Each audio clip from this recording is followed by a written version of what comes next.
We are less than 2 weeks away from the June 2nd primary, and the candidates for LA mayor are working hard to rally supporters and win over those undecided voters. Several of those candidates fanning out across the city today. Eyewitness News reporter Josh Haskell joining us now with how they're trying to garner support. Josh. Well, Mark, once again, homelessness is one of the biggest issues in the race for Los Angeles mayor, and we've had the unique opportunity the last 2 weeks to talk with the candidates in depth about how they would address the homeless crisis. The candidates in the Los Angeles mayor's race spending the day campaigning all over the city. Mayor Karen Bass in Westlake, where Churla, the Coalition for Humane Immigrant Rights, endorsed her. Spencer Pratt was in San Pedro, where he met with community members at a restaurant. And Nithya Raman attended an event in Baldwin Hills with former LAPD Chief Bernard Parks.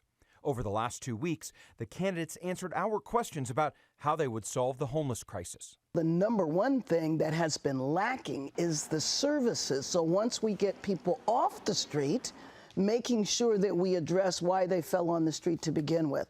Josh, 60% of the people at Inside Safe have remained housed. I think it's really important to build on that success. Councilwoman Nithya Raman has been critical of how expensive Mayor Bass's Inside Safe program has become, saying it's not sustainable. We don't have real oversight over the hundreds of millions of dollars that this city is spending on homelessness every single year. That is a travesty. We absolutely need to have that. Last year, during the budget process, I was finally able to establish a Bureau of Homelessness Oversight. Democratic Socialist Rae Huang believes the key to solving homelessness is building housing, which she says would also lower crime. Housing should be for people, not for profit. And so we need to make housing a real reality for most folks, because a lot of people can't stay stably housed. Spencer Pratt would take a much different approach.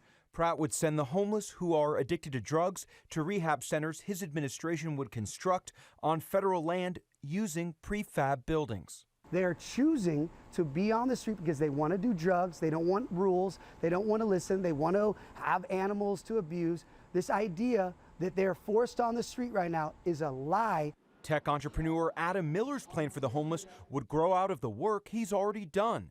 Miller founded the nonprofit Better Angels. Started working on prevention, services, shelter, housing, and technology. And in just a few years, we built the #1 homelessness prevention program in LA.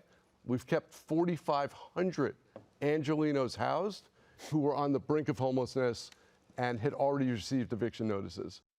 And homelessness is just one of the issues that I asked the candidates about. You can watch all of our interviews in full on abc7.com to learn where the candidates stand.